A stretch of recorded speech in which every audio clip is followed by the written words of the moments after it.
Right on the leading up to Christmas. This is, by the way, just a reminder, the second last of my podcasts this year.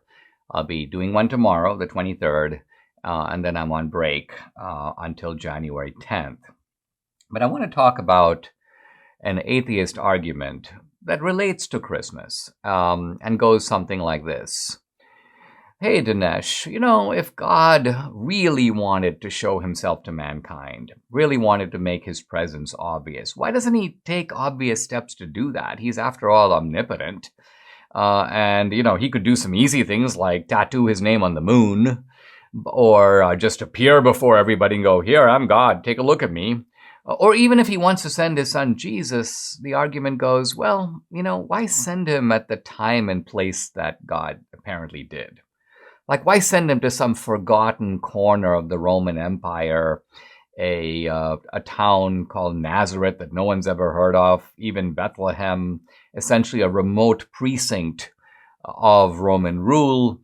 Why send him really at the time when there's no technology, there's no television, people can't sort of have direct access to what's going on over there? Wouldn't it have been easier for God to do it, say, now with the internet and with television and with kind of global communications? In other words, if God is actually trying to say to people, worship me, I'm God, I'm the guy who made the world, I'm the guy who made you, why didn't he do it that way? Why did he choose? Now, right away, you can see that I'm in a little bit of a difficult position because I'm sort of being asked to justify the wily ways of providence and explain kind of why God is doing the things that he did.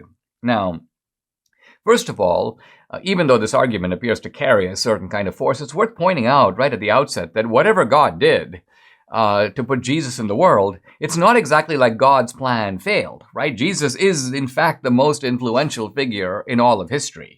Let me take a moment, by the way, to say that the historicity of Jesus is not open to question.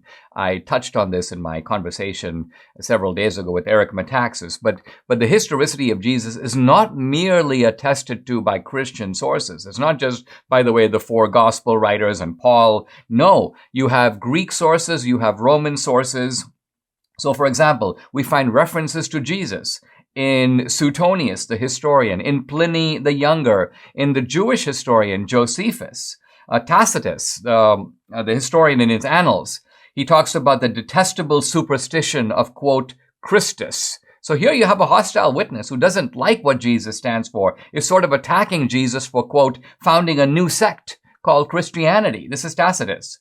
And so you get from these sources, and we're again talking about sources outside of Christianity, that you have this guy named Jesus. He lived, he had a big following, he alienated the Jewish and the Roman authorities, and that he died by crucifixion. Historians don't doubt any of this, even though there are some atheists like Christopher Hitchens who have implied that Jesus is somehow mythical. Now, let's turn to the influence of Jesus. I mean, it's clearly greater than anyone else that you can think of. It's greater than Moses. It's greater than Buddha. It's greater than Muhammad. And Jesus is also not only a influential figure, he's an unmistakable figure. Now, it was the writer C.S. Lewis who once made a very, I think, telling observation. He said that there are very few figures, either in reality or even in literature, who, if they walked into the room right now, you and I would recognize them. He said, C.S. Lewis said, I can think of really only a handful. And he named Socrates, he named Samuel Johnson, and he named Jesus. So if Jesus walked into the room, we would know it. And what makes Jesus this so surprising is to think about it. Like Socrates, Jesus never wrote a single word. I mean, at one point in the Gospels, Jesus is described as sort of writing with his finger on the ground, but we don't know what he wrote. And yet, here's Jesus. I'm just going to read a couple of his sayings, they exceed anything in Shakespeare by their eloquence, their brevity, and their kind of moral insight. By their fruits ye shall know them. Where your treasure is, there will your heart be also. Forgive us our trespasses as we forgive those who trespass against us. Turn the other cheek. Man does not live by bread alone, Blessed are the meek, for they will inherit the earth. Whoever finds his life will lose it. Whoever loses his life for my sake will find it. This is the pungent insight, if you will, of Jesus. But now turning to the atheist question, why did God do it that way? Now, I think one interesting fact to remember is that if we think back to recorded history, when did history sort of begin? I mean, mankind, Homo sapiens, our species has been on the planet for a long time. I mean, tens of thousands of years. Now, recorded history, which I would say is the time where God, in a sense, breathed the soul into man. And man began to actually do things. And we actually have a record of man doing things. This begins about 2,000 years BC. So if you think of history, it's fascinating, isn't it? You've got Jesus right in the middle. There were kind of 2,000 years of history before him. And by the way, before that, what? Nothing. No achievements that we know of anyway, not even down through the oral tradition. So history stretches back before Jesus, 2,000 years, and forward after Jesus, 2,000 years, and there is Christ right in the middle. So interestingly, God, at least if we look at history from the beginning to the present, locates the birth, the nativity, right at the center of history. Now, number two, Jesus is in fact born in an obscure corner of the Roman Empire. I guess God could have had him born to a noble Roman family, but let's remember that it was part of God's plan for Jesus to be, if you will, a member of the lowly class, a member of the persecuted. Christ's kingdom, as he said, is not of this world. So it was not God's plan to make Jesus a king or the son of a king, even though that's sort of what the Jews expected that the Messiah would be. So what God does is he has Jesus be born to a poor family. His father, his earthly father, Joseph, is a carpenter.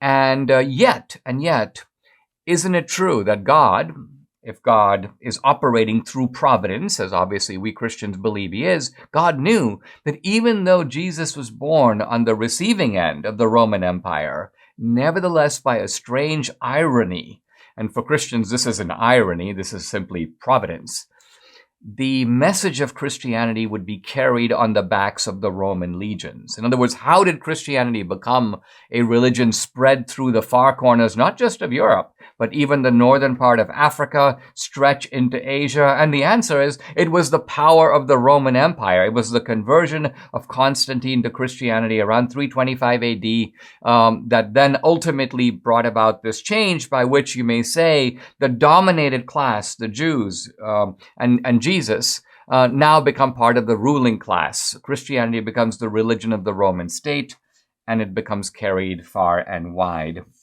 So what appears at first glance to be, why did God do it that way? Upon closer scrutiny, it doesn't appear like that bad of a plan after all. And we don't have to explain God's plan. In fact, we don't as human beings have full access to the omniscience in which God's plan operates. But all we have to do is refute the atheist argument by saying that your kind of claim on the face of it that somehow God's plan is absurd. How are people even going to find out about Jesus? The simple truth of it is they have, and they did. And so God's plan turns out to be a pretty good plan. And if God didn't make himself manifest, if there's a certain element of, you can call it the hiddenness of God, it may be for the reason given by the writer Pascal. He says God hides a little part of himself. Why? Because that way only those who truly seek him will find him, and those who don't want God, want nothing to do with God, will not have God forced upon them. There'll be enough absence of God in the world for them to say, there's no God, I don't have to believe in God, I'm not going to believe in God, I don't want to believe in God. And by saying that you don't want to believe in God, God, in a sense, reluctantly, through free will, grants you your wish.